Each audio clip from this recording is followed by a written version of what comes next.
Jorge, tudo bem? Olá, como vai? Estamos mais uma vez aqui na sua casa, no seu espaço, frente a você, para a gente conversar um pouquinho sobre o nosso programa de mudança para a roça.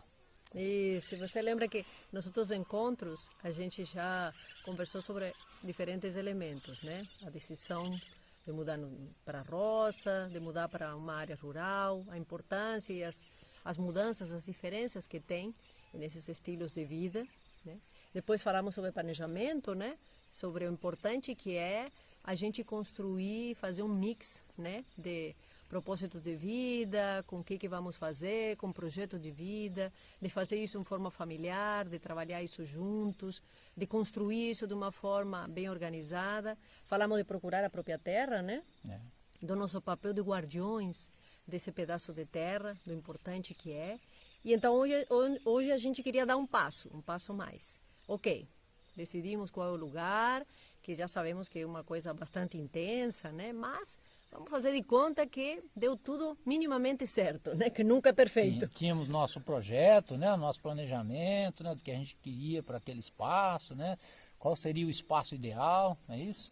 E se tivemos ajuda e conseguimos um lugar que se adequa bastante pela distância, pelas características do terreno, pela luz, pela água, tem tantas coisas, né, Pupim? Mas, bom, em função disso é que hoje queremos falar disso, chegando na terra. E agora? Compramos a terra, o que a gente tem que olhar primeiro, Pupim? Bom, evidentemente que quando a gente escolhe uma terra e a gente efetua a compra ou a gente assume uma terra que é da família, enfim, arrenda, tem diversos projetos, diversas formas de a gente começar a nossa própria vida num pedacinho de chão.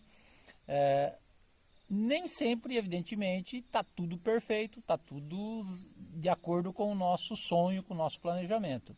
Então, o que a gente costuma fazer é passar por três etapinhas assim bem básicas, que é o equilíbrio físico, químico e biológico. Dentro do equilíbrio físico, a gente vai olhar coisas básicas da própria configuração do ambiente. Então, se é uma terra de morro, tem curvas de nível, não tem espaço que está sendo assoreado, a água chega onde eu quero que ela chegue, de que forma, eu preciso de bomba, não preciso, dá para aproveitar a gravidade ou não, a luz do sol. Essas são coisas que já quando você escolheu a terra já minimamente se viu, né? Normalmente a gente olha muito, mas o que acontece quando a gente está colhendo uma terra é que a gente fica apaixonado pelo visual, pela vizinhança, pela região, por uma série de características que não são muito focadas em aspectos assim práticos, né? A gente se deixa levar muito pelo coração. Evidentemente que pessoas mais que planejam mais, tudo olham com mais afinco, observam mais. Alguns inclusive conseguem morar na região, arrendando, fazendo uma experiência, tá, olhando com mais, que é uma caminhada muito interessante que ajuda muito na decisão final de ter o próprio espaço. Ou procuram pessoas, né? Que você ajuda muito as pessoas também, assessora as pessoas e justamente você traz esse olhar mais pé no chão, né? Exato. De ver o local. Mas vamos supor que você chegou na sua terra e não está tudo perfeito. Então agora é a hora de começar a colocar a mão na massa, tá bom? Então eu vou olhar o equilíbrio físico disso. O equilíbrio físico, como a gente já começou a falar, tem essas questões de água, de luz, de vento. Existem técnicas, inclusive, né, que a gente chama de barreiras ecológicas, até para trazer os animais para o convívio com a gente. Dá para já colocar um galinheiro, não dá? Eu vou criar gado ou não? Tudo que a gente insere no sistema, ele precisa ser inserido no momento exato. Né? Se eu chego num lugar e não tem nem casa ainda, evidentemente que eu vou ter que construir a casa, se eu quero viver lá, tal, para poder ser confortável para mim e para minha família. Assim também são os animais, são as plantas, tudo precisa estar adequado para a vida naquele espaço, ok? Tá, então esse equilíbrio físico. Exato. Agora, o equilíbrio químico. O equilíbrio químico não é a gente sair utilizando químicos em geral. É o equilíbrio da terra em si, das questões, para que tudo esteja caminhando organicamente, ok?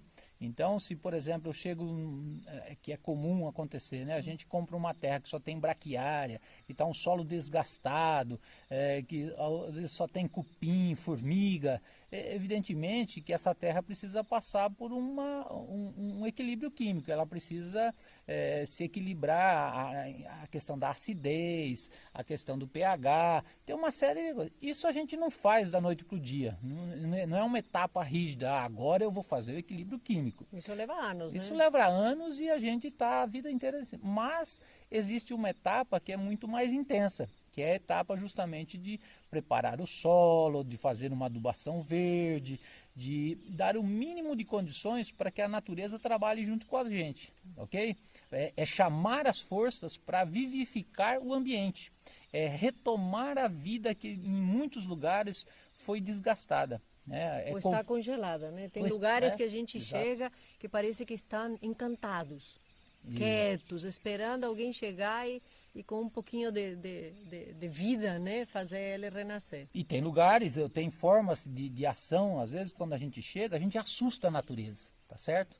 E isso provoca também, assim, quem são esses que estão chegando? O que eles querem aqui? A natureza é muito desconfiada também nesse aspecto. Então, e determinadas atitudes da gente provocam uma reação nem sempre desejada. Então, essa questão do equilíbrio químico, dessa química que existe entre a gente e o espaço que a gente está, entre os seres que ali estão, é um momento muito importante.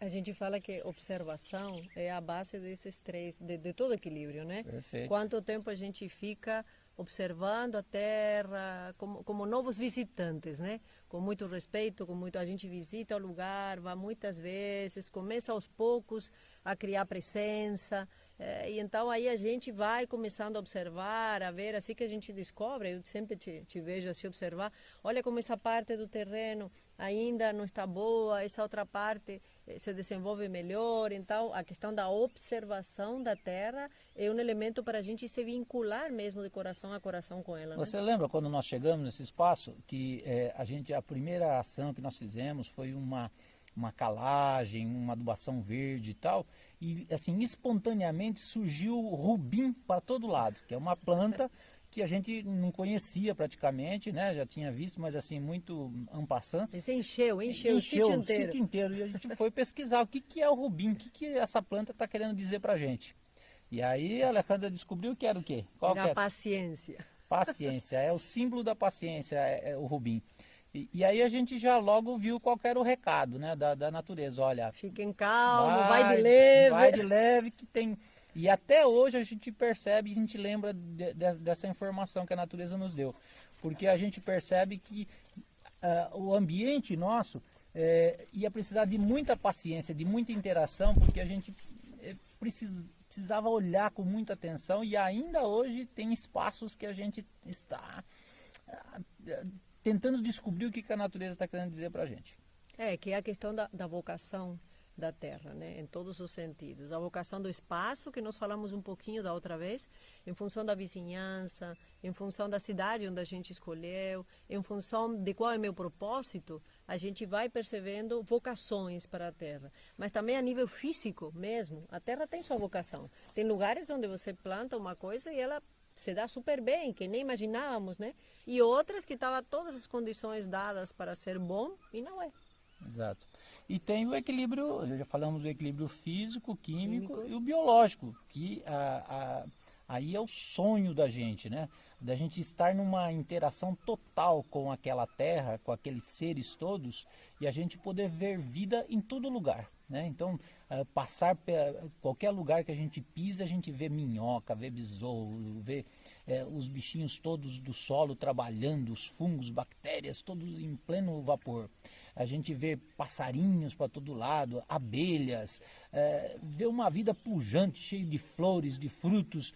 Isso, evidentemente, que em alguns lugares acontece ou já está acontecendo a pleno vapor, e outros demoram anos e anos para acontecer. Ou pequenos pedaços, né, que vão surgindo mais próximos da água, em ambientes, em microsistemas que a gente tem, né? No nosso sítio aqui a gente já identificou pelo menos uns 5 ou 6 pequenos microsistemas, né? Desde áreas mais áridas até áreas alagadas, de mais charco, de uma vida mais pujante, né? Então esse equilíbrio físico, químico, vai nos levar a um equilíbrio biológico, onde a gente também tem a abundância, né? E para isso existem técnicas, né? Que depois a gente no próximo vídeo vai dizer para vocês quais são essas técnicas, né? Da permacultura, da agricultura orgânica, biodinâmica, natural, agrofloresta, sintropia, tudo isso vai nos ajudar a chegar a isso, tá certo? E só assim, fechando um pouquinho essa questão, tem outros processos, porque na verdade, quando a gente fala dessa questão do equilíbrio físico, químico e biológico, está falando do nosso contato com a própria terra, né, que é do que estávamos conversando. Mas ao mesmo tempo, a gente precisa começar a criar todo um processo de equilíbrio e conexão.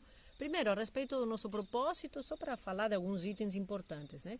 O cumprimento ou não do nosso propósito, então quais são as fases que a gente tem que ir criando nessa nova terra para a gente poder ir construindo o nosso sonho sem perder ele de vista, né? A questão do nossa integração e do nosso equilíbrio profissional enquanto a de que vamos viver, que coisas vamos fazer, que isso também vamos conversar, né? Como que vai ser nossa vida? Vamos continuar com um fluxo urbano-rural? Algum de nós vai continuar trabalhando na cidade ou não? Vamos ter projetos que podem ser desenvolvidos só na área rural? E também, especialmente, a questão comunitária, né? Então. Que para nós isso é muito, muito importante e a gente sempre orienta os nossos clientes assim, sempre essa questão de, desde o começo já, a mesma paixão que a gente tem que ter pela terra, né? A gente tem que ter pela comunidade onde a gente vai se inserir. Então isso é extremamente importante, né? Que a gente já tenha um vínculo de pessoas, que a gente crie uma rede ideológica a nível de ideias, né? Pessoas afins com as quais a gente pode se comunicar, uma rede de apoio, de desenvolvimento, de contatos. É um processo muito amplo e que é extremamente importante para que essa terra, nós e a comunidade cheguemos em um ponto de equilíbrio, né? Cada lugar, cada comunidade tem sua história, tem seus costumes, tem suas culturas. E em alguns lugares demora muito, né, para a vizinhança, para os nativos do local interagirem com a gente, porque assim como os bichos, como os seres da terra ficam desconfiados, evidentemente que os vizinhos também. Qual é a dessas pessoas que estão chegando agora? O que eles vão querer? E a gente que é novo rural, a gente tem a tentação de chegar e já querer falar de novas tecnologias, chegar chegar com tudo. E isso às vezes assusta muito, principalmente quem é nativo, quem é o homem do campo, que gosta de observar primeiro, fica ali na conversinha mansa, tal, quem são esses? Leva anos e anos para convidar para tomar um cafezinho ou para começar a conversar de coisas que realmente fazem parte do dia a dia. Essa interação com a comunidade nesse aspecto é muito bom. E aí tem o aspecto também de que estilo de vida que a gente escolheu, né? Nessa interação, nossa, a gente mudou de uma cidade talvez grande para uma cidade mais rural, menor. Mas a gente quer, normalmente os novos rurais querem manter ainda um pé lá, outro cá, né? Querem, ou às vezes muita gente precisa, né? Ainda continuar. Profissionalmente, às vezes a gente ainda precisa. Nesse caso, o estilo de vida que a gente escolhe é muito importante, né? Hoje se fala muito e os cursos todos que a gente vê, as lives todas, vamos focar na questão o que nos dá mais rentabilidade, o que nos dá mais sustentabilidade econômica e tudo mais. Tudo isso é ótimo, é importante. Mas que estilo de vida a gente quer? Quero um estilo de vida onde a gente se profissionalize, por exemplo, eu quero só criar peixe, eu quero só plantar alface, eu quero só criar gado. Isso é um direito de cada pessoa fazer a sua escolha. Nós, por exemplo, estudando muito, olhando muito, fazendo muitas experiências, achamos que a vida de agricultura familiar é mais interessante, porque a gente não se foca especificamente em uma atividade, mas a gente foca na biodiversidade. Também nas atividades. Também nas atividades. Então, hoje a gente tem uma miscelânea aqui de atividades no sítio, seja desde a produção vegetal, a produção animal, nós temos galinha, abelhas, a gente trabalha com a educação ambiental, turismo agroecológico, cursos, vivências. Então, o nosso leque de atividades é bem amplo. Para quem olha assim, com um planejamento mais rígido, pode dizer que são pessoas que estão desfocadas. Nós já fazemos uma leitura inversa. Nós achamos que o nosso foco é a diversidade. Então, é uma questão só de um paradigma de vida, de um estilo de vida que se procura. Nada contra quem quer se especializar, quem quer só criar peixes, quem quer só trabalhar com abelhas, quem quer trabalhar com madeiras. Cada um no seu direito, tá ok?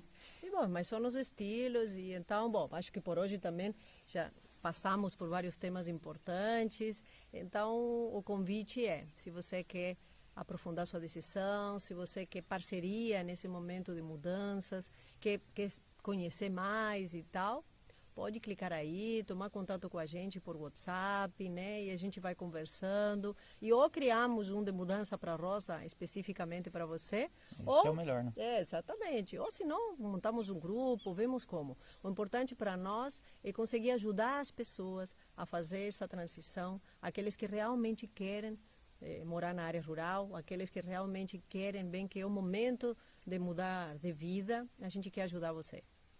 Bem-vindo ao nosso programa de Mudança para a Roça. Um abraço aí. Até a próxima.